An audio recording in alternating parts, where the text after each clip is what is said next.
John Snow, a pioneer in epidemiology. John Snow was a 19th century British physician who significantly advanced public health. During the 1854 cholera outbreak in London's Soho district, which killed about 500 people in weeks, the dominant belief was that cholera spread via bad air. Snow challenged this notion by documenting cholera cases, revealing their concentration around a specific water pump on Broad Street. He concluded that contaminated water, not air, was the culprit and presented his findings to local authorities, leading to the removal of the pump's handle. Despite his evidence, many in the medical community remained skeptical. Though the pump was later reinstated, Snow's theories eventually gained acceptance, particularly after the cholera bacterium was identified in the 1880s. Today, he is considered a founding father of epidemiology, and his innovative mapping techniques and evidence-based methods continue to influence public health practices, highlighting the importance of observation and challenging established beliefs. Ignaz Semmelweis. Ignaz Semmelweis was a Hungarian doctor at Vienna's General Hospital in the 1840s. While working in the maternity wards, he observed that women died of childbed fever at rates of 10 to 18% in the doctor's ward, compared to 2 to 3% in the midwife's ward.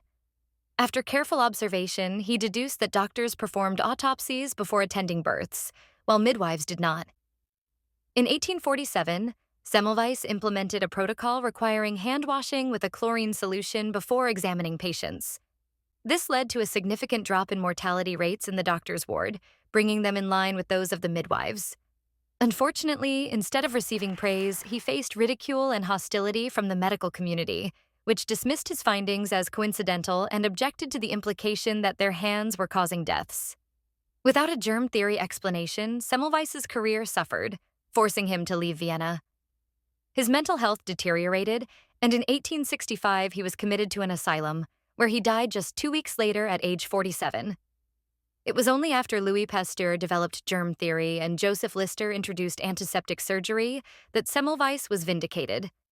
Today, hand-washing is recognized as a fundamental medical standard, saving millions of lives. Gregor Mendel. Gregor Mendel was an Austrian monk who conducted experiments with pea plants in his monastery garden during the 1850s and 1860s. Through careful crossbreeding and record-keeping, he studied how traits such as plant height, seed shape, and flower color were inherited.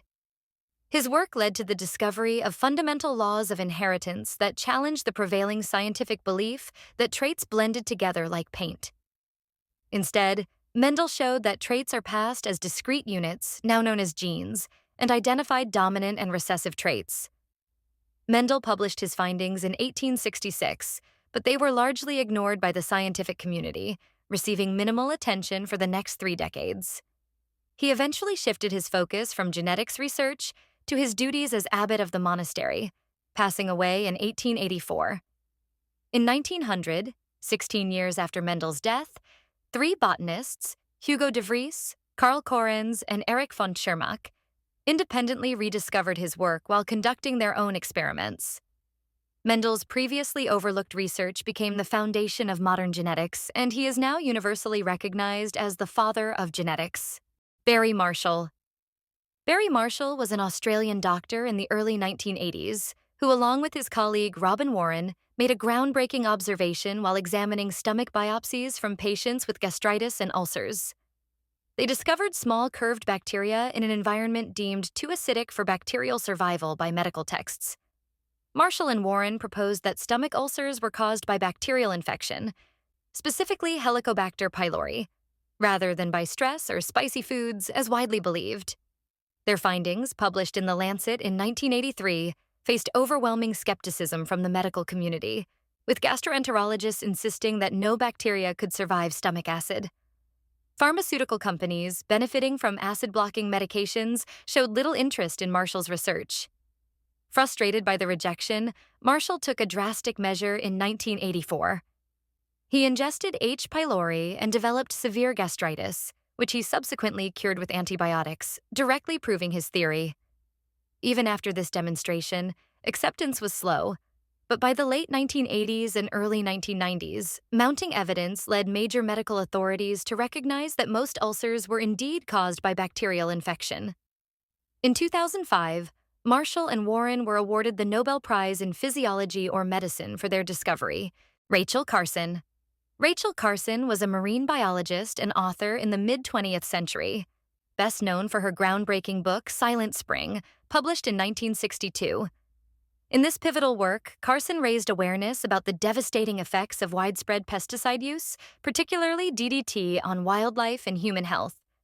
She meticulously documented how these chemicals entered the food chain, accumulated in animal tissues, and caused significant ecological harm. Carson presented compelling evidence that these toxins could lead to serious health issues, including cancer and genetic damage.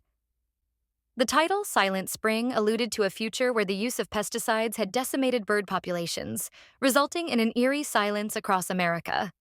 In response to her claims, the chemical industry launched a fierce campaign against Carson.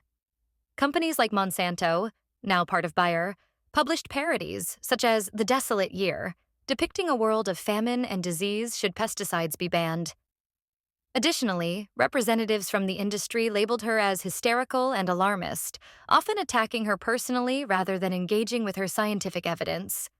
While writing Silent Spring, Carson was battling breast cancer, and she passed away in April 1964, less than 2 years after the book's publication. Before her death, she began to see her work vindicated when President John F. Kennedy ordered his Science Advisory Committee to investigate her claims. Their report largely confirmed her findings, and by 1972, DDT was banned in the United States. Carson's work played a crucial role in the establishment of the Environmental Protection Agency and modern environmental legislation. Today, she is recognized as a foundational figure in the modern environmental movement, with ongoing research continuing to validate many of her warnings and insights. Alfred Wegener. Alfred Wegener was a German meteorologist and polar researcher in the early 20th century. In 1912, he proposed a revolutionary theory suggesting that all continents were once joined together in a single landmass, which he called Pangaea, before drifting apart to their current positions. Wegener observed that the coastlines of South America and Africa fit together like puzzle pieces, and gathered evidence from various scientific fields, including matching fossils and similar rock formations found on continents separated by oceans. Despite his compelling arguments, Wegener faced overwhelming hostility and ridicule from the geological establishment. Many geologists and geophysicists dismissed his theory as a fantastical idea, mocking him for lacking formal training in geology. The American Association of Petroleum Geologists even held a symposium aimed specifically at debunking his ideas. Critics pointed out that Wegener could not explain the mechanism that would allow entire continents to move across the Earth's surface, with British geologist Harold Jeffreys famously labeling his theory as utter damned rot.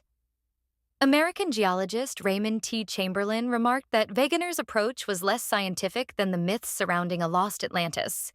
Wegener died in 1930 during an expedition in Greenland, and his theory of continental drift remained widely rejected at the time. It wasn't until the 1950s and 1960s, with the discovery of seafloor spreading and the development of plate tectonics theory, that scientists found the mechanisms that validated Wegener's ideas. Evidence from the ocean floor ultimately provided conclusive proof that continents do indeed move. Galileo Galilei. Galileo Galilei was an Italian scientist in the early 17th century, known for his significant contributions to astronomy and the scientific method. After improving the telescope, he made groundbreaking observations, including Jupiter's moons and the phases of Venus, which led him to support the heliocentric model of the solar system proposed by Copernicus. This challenged the Catholic Church's geocentric view, which claimed the Earth was at the center. Galileo argued that scientific truth should be determined by mathematics and direct observation, rather than reliance on ancient texts or authoritative figures. In 1616, a church committee declared the Copernican theory to be foolish and absurd in philosophy, and erroneous in faith. Despite this condemnation, Galileo continued to support the heliocentric model. In 1633, at the age of 70, Galileo was tried by the Roman Inquisition, found vehemently suspect of heresy, and was forced to recant his views. He spent the remaining 9 years of his life under house arrest. His influential book, Dialogue Concerning the Two Chief World Systems, was banned and listed on the Index of Prohibited Books. It wasn't until October 1992, more than 300 years later, that Pope John Paul II acknowledged the suffering caused to Galileo and expressed regret over how the Church handled his case. Today, Galileo is widely recognized as a foundational figure in modern science, celebrated for his insistence on the importance of observation-based evidence and mathematical reasoning in scientific inquiry. Claire Patterson. Claire Patterson was an American geochemist in the mid-20th century who developed new techniques to measure tiny amounts of lead in ancient rocks while researching the age of the Earth. His work led to a troubling discovery. Modern humans had significantly elevated lead levels in their bodies compared to pre-industrial humans, primarily due to leaded gasoline, which released vast amounts of toxic lead into the environment. In a series of papers during the 1960s, Patterson warned that widespread lead exposure posed a serious public health threat. The lead industry, including companies like the Ethel Corporation, vehemently attacked his research, attempting to discredit him and blocking his participation in National Research Council committees on lead safety.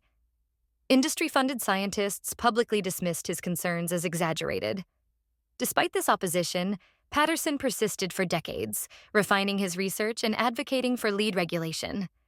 His findings eventually gained recognition, contributing to the Clean Air Act and the phasing out of lead from gasoline beginning in the 1970s. By the time he died in 1995, his once controversial findings had become accepted scientific fact, leading to an over 80% reduction in blood lead levels in Americans. Today, he is celebrated not only for accurately dating the Earth at 4.55 billion years old, but also as a public health hero. Nikola Tesla. Nikola Tesla was a Serbian-American inventor active in the late 19th and early 20th centuries. After a brief stint working for Thomas Edison, Tesla developed and promoted an alternating current AC system that could transmit power over much greater distances than Edison's direct current DC system. Tesla's AC system demonstrated greater efficiency for widespread electrical distribution, capable of transmitting electricity over hundreds of miles with minimal energy loss. Edison and his associates waged a campaign known as the War of Currents to discredit Tesla's AC system. They staged public demonstrations, electrocuting animals with AC to portray it as dangerous and promoting DC as the safer option. Despite his groundbreaking inventions, Tesla struggled to maintain control of his patents and did not receive the recognition he deserved during his lifetime. He died in 1943 in relative obscurity, living in a New York hotel room funded by a friend. Many of his innovative ideas regarding wireless technology, radio, and remote control were initially dismissed as impractical. However, Tesla's contributions have since been validated as the global electrical grid now operates on the system he invented. In 1943, if the U.S. Supreme Court acknowledged that Guglielmo Marconi's radio patents were based on Tesla's earlier work. Today, Tesla is celebrated as a visionary inventor who laid the groundwork for modern electrical systems. If you like this video, please subscribe. Thanks for watching. I hope you like it. Next video will be coming soon. Bye!